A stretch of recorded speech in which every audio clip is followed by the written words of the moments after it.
Welcome to the Divine Style Podcast with Gerlinda, Stella, personal stylist and self-love coach, and Alison, Maiden, psychic medium, spiritual healer and metaphysical teacher.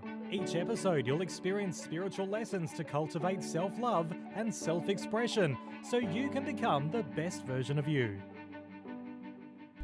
Hi, I'm Gerlinda. And I'm Alison. Today we're talking about soulmates and karmic relationships. Yes, and we'll probably throw maybe a bit of a twin flame in there somewhere as well. This has always intrigued me because people often say that they're always looking for their soulmate. Mm-hmm. What is a soulmate? Well, actually, a soulmate doesn't have to be a romantic partner. Soulmates are souls from your own family group. So just as we have families here on Earth, our soul has family as well.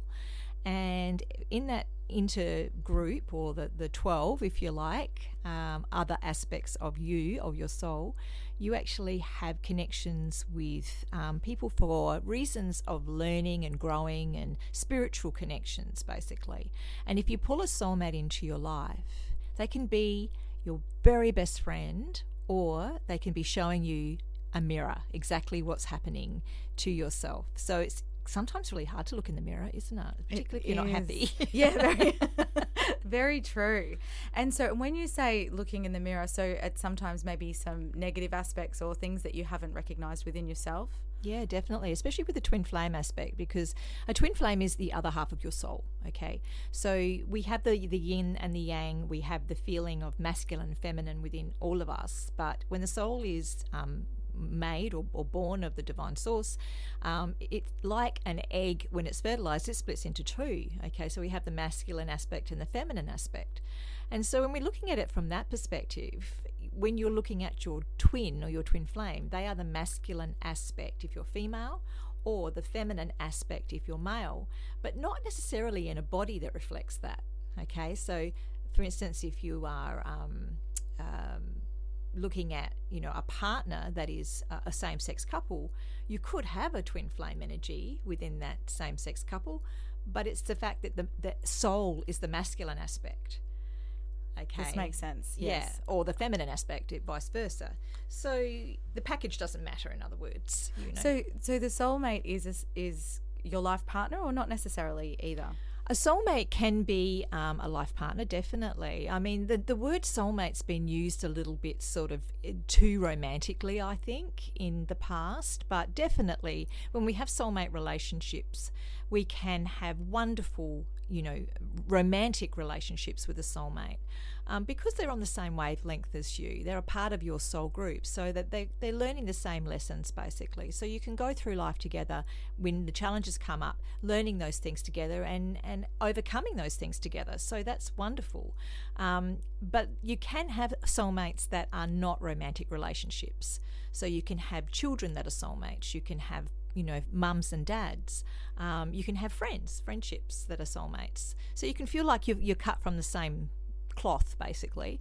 But I've found over the years that soulmates used way too much in romance and not enough in the fact that the soulmate relationship is a really important one for people, particularly if they feel like they're foreign here, or they've basically been dropped on an alien planet and they don't feel they belong, and then you all of a sudden meet someone else like you that loves the same things or goes with the same vibe as you.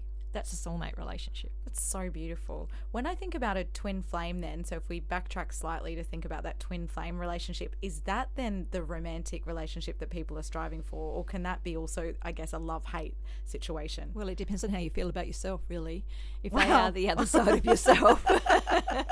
If you love yourself, then great, But what it does, the twin flame relationships are really coming to people who have pretty much highly evolved past the ego stage, and don't need to have someone tell them that, I love you all the time, or don't need to have that constant sort of reassurance that they're okay, because you've already come to that point in yourself where you feel fine on your own. You don't need anyone else but you.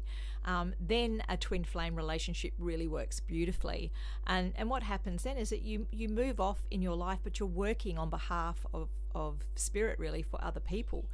So when a twin flame energy comes together and works in that way, it's very powerful.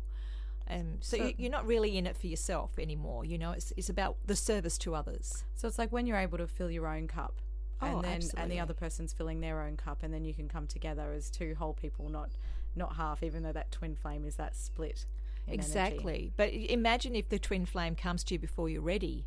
Well, then you're just going to be faced with all the things in yourself that you don't like, right? Because they're going to reflect that. Do we always meet our soulmate, our twin flame? No. So sometimes we won't meet our twin flame. No, it's actually, it's becoming more common, I suppose. But back in the day, very rare. On the evolutionary scale, things have sped up and people are more spiritually aware now, and they're growing and they're taking responsibility for their actions and what they're doing in their life. And that's really what spiritual evolution is all about, is the soul taking responsibility for itself. And so the chances of meeting a twin flame, if you are doing that, it's pretty high. You could do that. But not all twin flames are incarnate on the earth at the same time. So you might have one in spirit world and one here. Or they may be different ages, You could have one come in that's a lot younger than you, and it won't end up being a romantic relationship in that instance. It could be a working relationship where you're meant to work together for a particular purpose. And so with our soul family, you were saying that you know the connection because it's that feeling like you've known them for a long time, or that it's just really easy to get along. How would you describe that soulmate? Well, this is tricky, this one, because we can often say this about karmic relationships in the beginning too, and it's like that false sense of security, when you're drawn into someone so desperately and you're like, I feel like I've known you forever, all that lovely romantic stuff that people say. So karmic relationships at first can actually make you feel that way as well. And yeah, sure, you may have known them in past lives, but how did that work out for you then? And that can often be a little bit upsetting for people who have that romantic sort of view on what it's going to be like, and then it ends up being pretty bad. So I think the soulmate relationship stuff really comes about because you've known the person for a long time, and you can start to really see that no matter what happens, that person's there for you in an unconditional way. And it takes a while for you to establish that trust, and know that they're never going to hurt you intentionally. They might bring things up for you to look at, but it's not like an intentional infliction of pain emotionally or physically, for that matter, that sometimes the karmic relationships can be. I think as women too, we watch a lot of the movies and we feel kind of that we want that intensity and, that sort of being swept off our feet, I guess, in that romantic ideal situation, the man on the horse coming to save us, or the hero, or those kind not of... for the earth signs, huh? Virgos are much more down to earth about that stuff.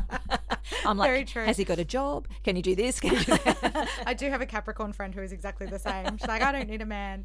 But that sense of wanting that really strong, deep connection and that intense love, is that where you kind of think, okay, well, that's definitely karmic, or is that those situations that it could be a twin flame?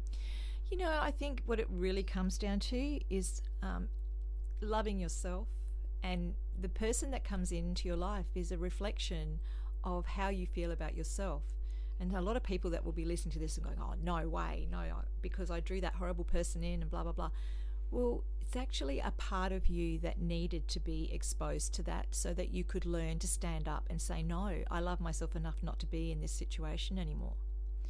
So when you are in those bad situations, or situations that are not tolerable, if you stand in that situation and you continue with it, that's not loving yourself. That's exposing yourself to more pain. So there's an aspect that needs healing in that. And that's what the karmic relationship has come to do, is to show you that. Soulmate relationships are different because they will gently show you what's going on, but not to the point of absolute pain, okay? In fact, a lot of soulmate relationships will probably part ways before that happens. So you get this codependency sometimes that happens in the karmic relationships, where one party and the other party relies on each other to show them that loop of pain, And you've probably seen this around with friendships where you think, wow, this has just been going on for years.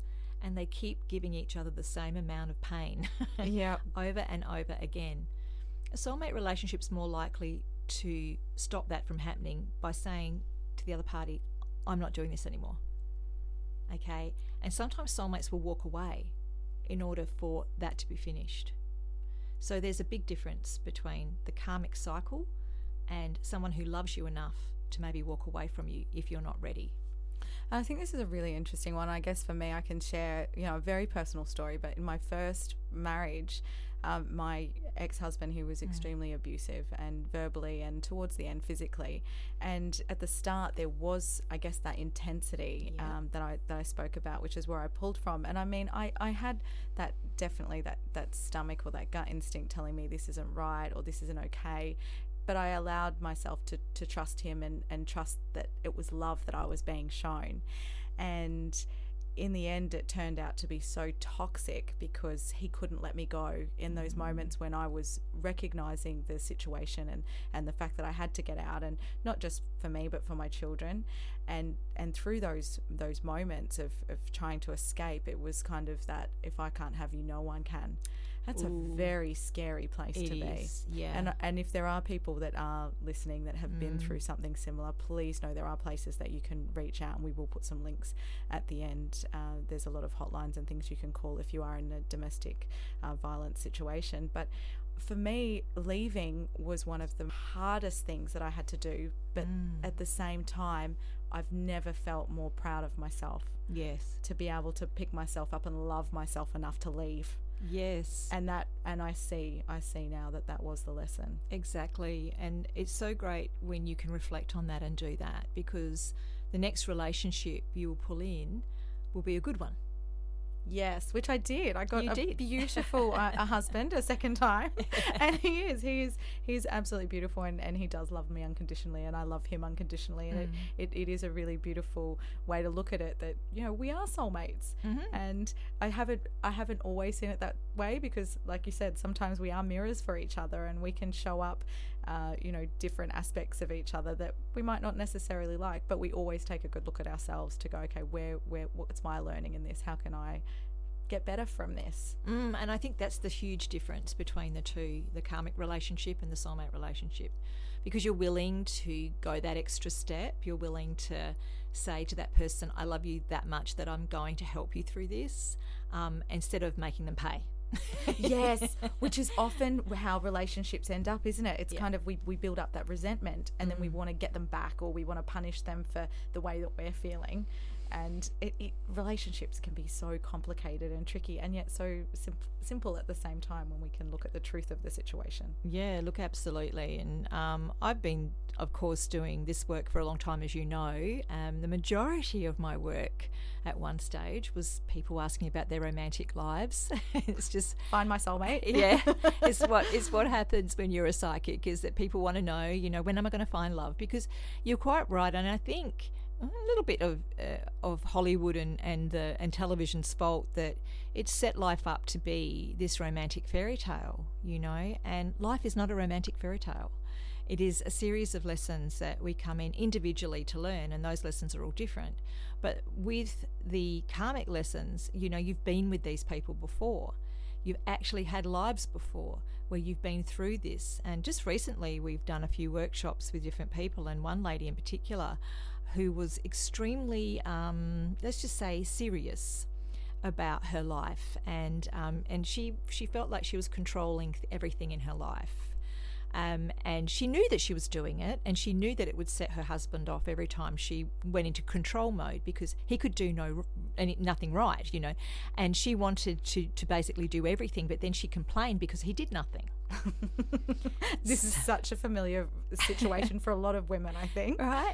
And so when she started to go back in her previous lives in this regression that we were doing, she actually saw herself being subjugated in that life to this controlling man, and he would basically chain her up and all these sorts of things. So when she was coming through in this life, she was going to be damn sure that wasn't going to happen again, right? So there's a karmic cycle that happens within these karmic relationships. What has been done to you in the past, you'll be doing to them, and it keeps going around until one of you stop it.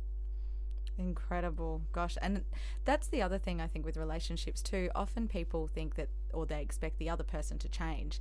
And because we can see that the other person's doing this or the other person's doing that, and then having that reflection on ourselves to go, well, I'm actually the only one that can change this situation because I have to change me first. Yeah. And that's really hard for a lot of people to get their head around. And I know even for myself, I remember thinking, oh, it's everybody else. It's not me. It's not me. And taking that responsibility to go, hang on, I'm the one that's unhappy, so the only person that can change this situation is me.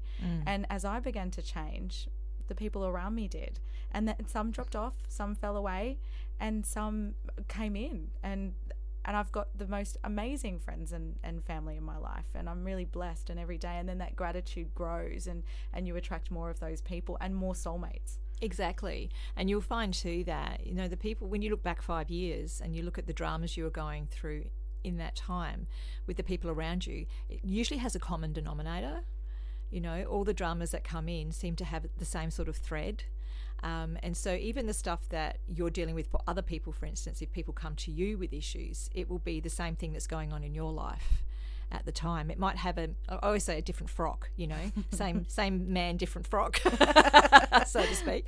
But you have got patterns that will follow you through your life. And if you can actually recognise what those patterns are and do something about it, as in the recognition is enough sometimes to know, oh gosh, I've been doing this all this time.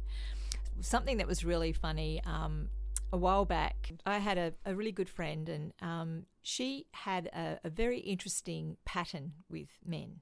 And we actually were friends for quite some time, so 15 years. And she had this pattern where she would keep pulling in the same star sign. Oh. Yeah, it was ridiculous. And each time she kept pulling in the same star, one of the fellas had the same last name, like 3 times, I think. That it was a common name, but it was like each. And she said, I couldn't believe it. He told me his last name, and I freaked out. In one case, had exactly the same birthday as the previous fellow.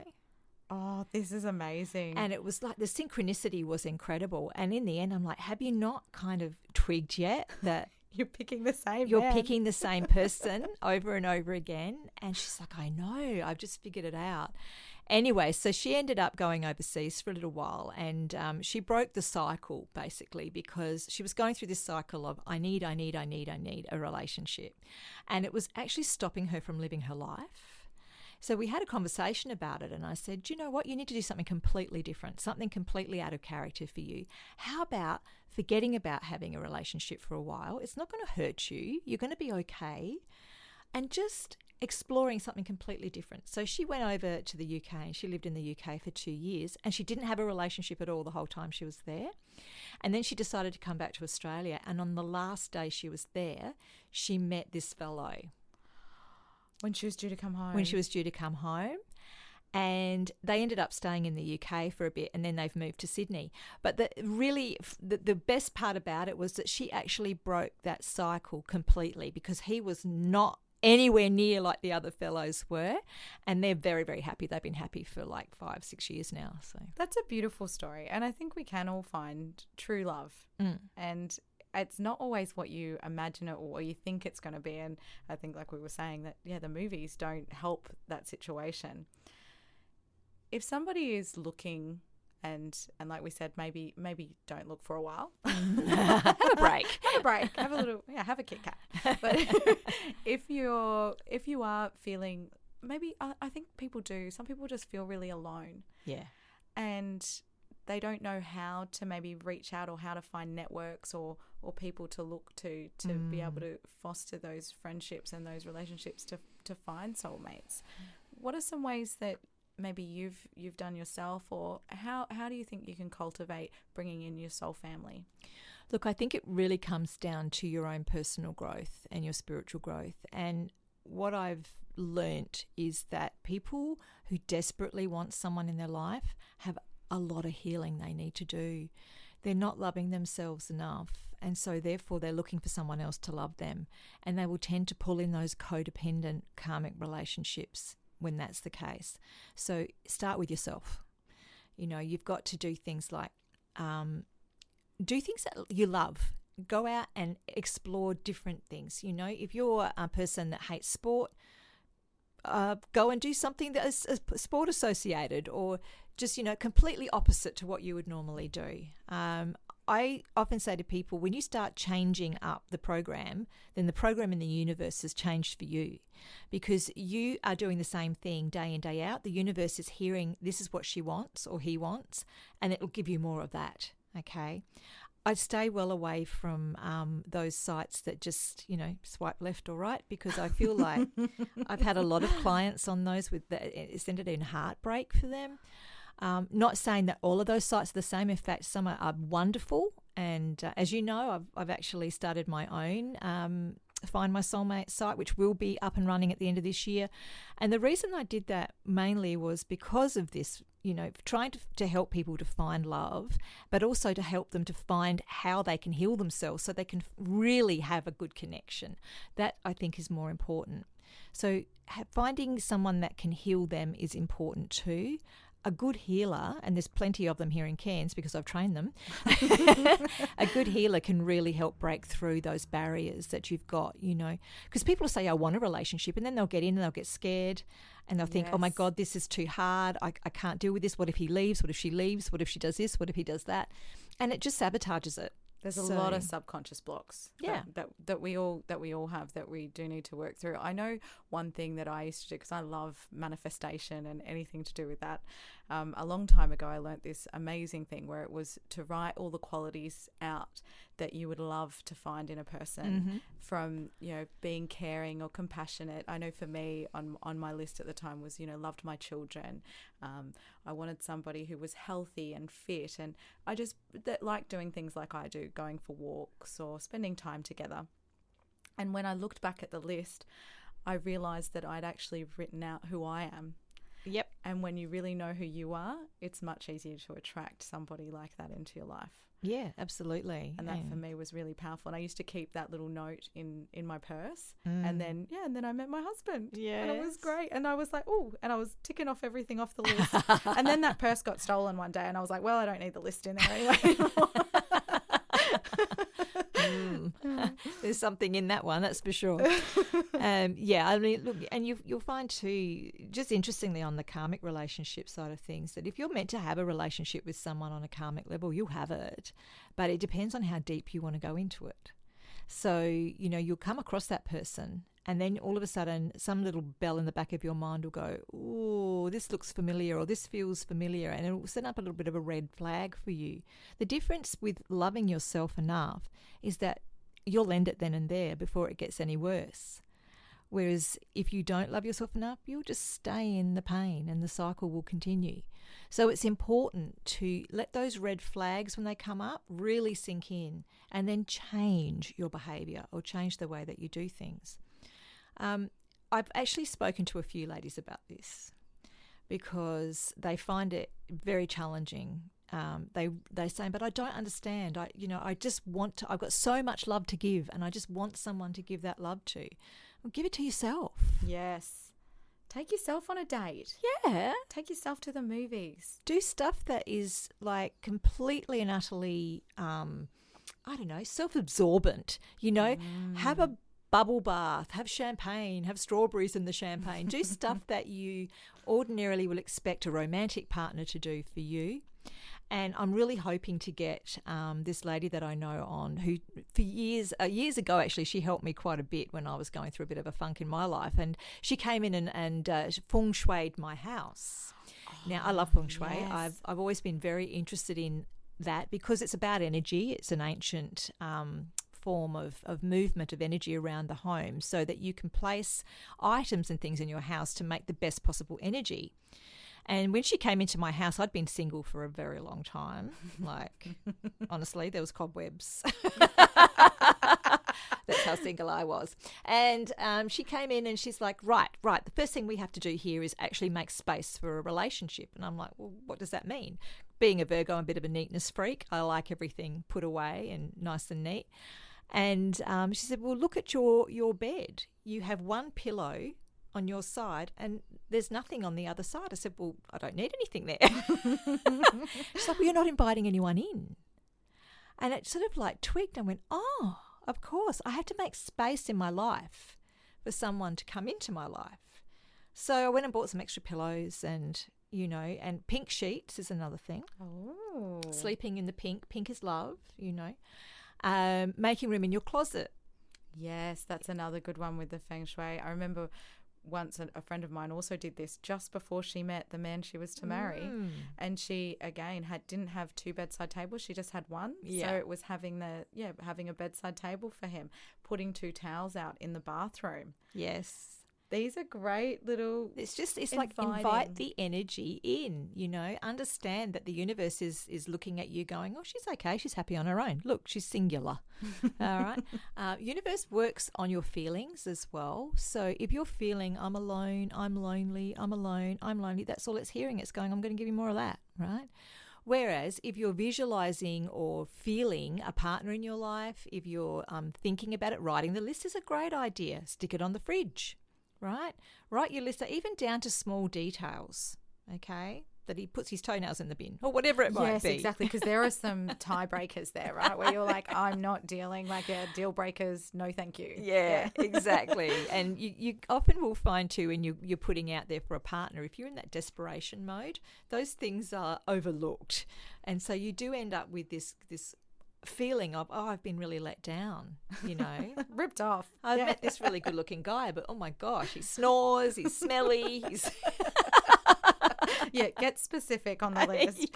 And also allow some things to go too, because I think sometimes we can put so many expectations on this perfect person, and the perfect person really doesn't actually exist. I know I'm not perfect, but we just do the best we can. Of course, and we joke a bit about that too. But what I do know is that if you are very intent on bringing a partner in to your life, then you will definitely bring one in, but it must be the right energy. Otherwise, it's not going to work out. It'll eventually fail. So you must love yourself first. When you love yourself completely, you're going to actually find someone that will do the same with all of your little quirks and weirdness. I know, I've got that. There's one at home that loves me with all my quirks and weirdness, regardless.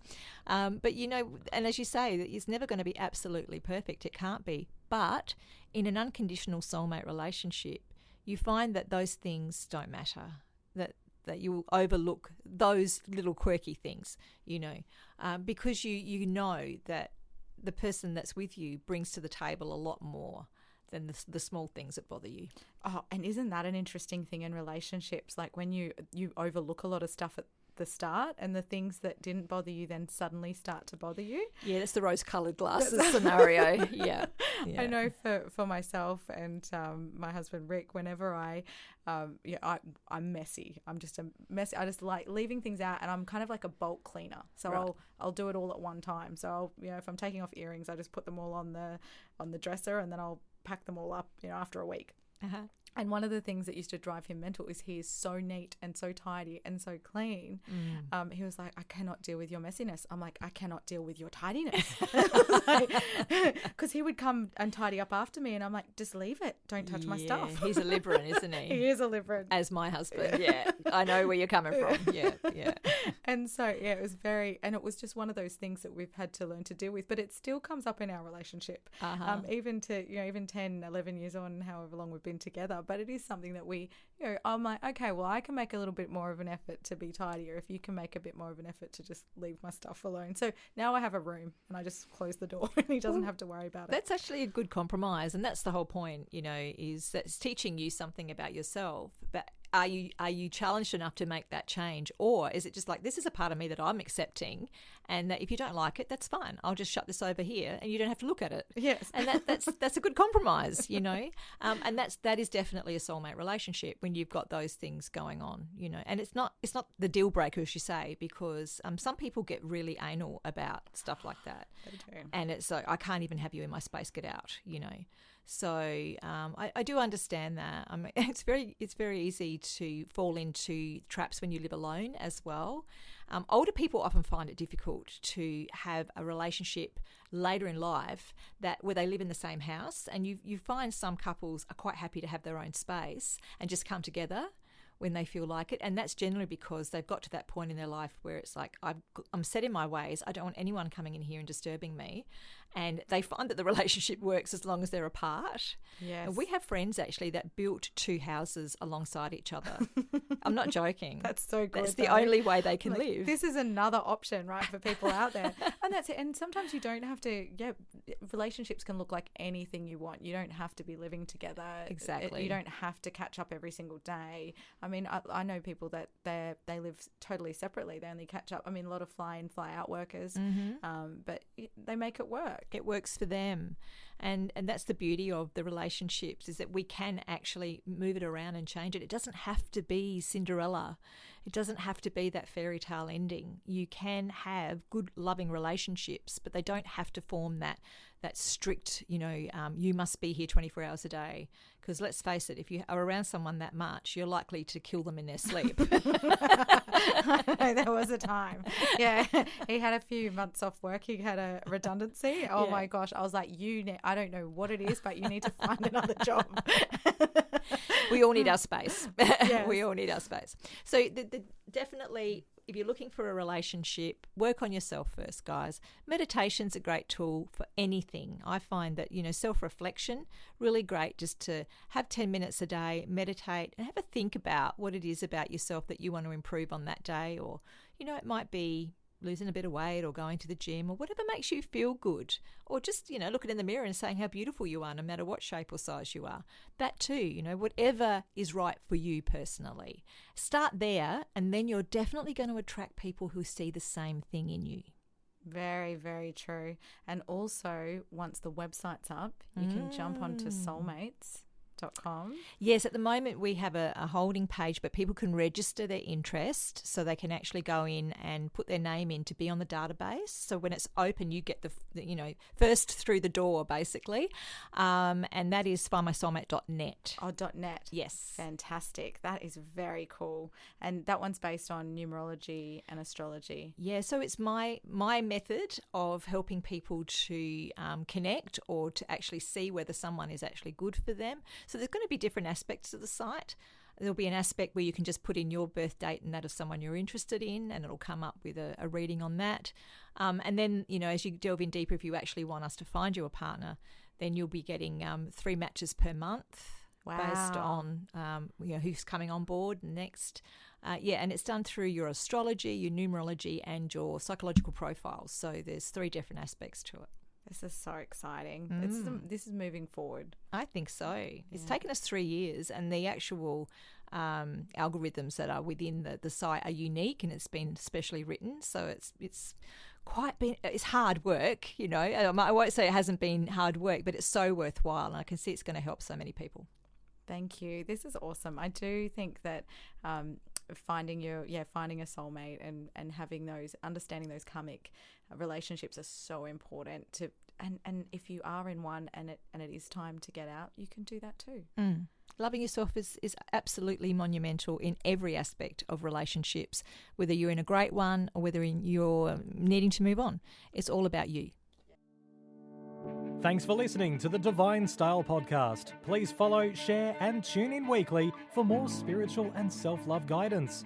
You can find out more and ask questions at gerlinda.com.au and alisonmaiden.com.